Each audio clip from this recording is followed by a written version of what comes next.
Dobře, no tak já bych chtěl poprosit tady pana Bednaříka o zhodnocení dnešního zápasu.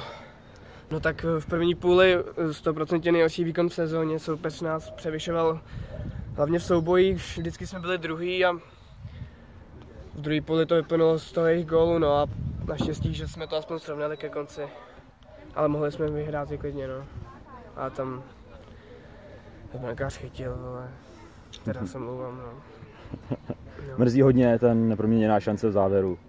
Ten volný kop, ten tam šel. Já nevím, jestli divákům budete pouštět, ale kdyby to diváci viděli, tak ten přímák tam měl padnout, my bychom si to zasloužili, to určitě.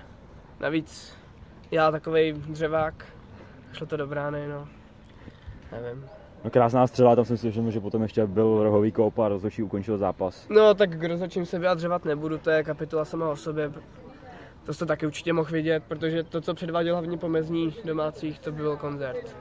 A pak naši diváci, třeba jmenovitě pan Bednařík, k tomu měl svůj názor, no.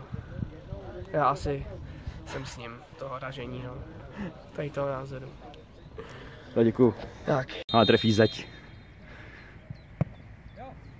Jo! Dobře, Míšo!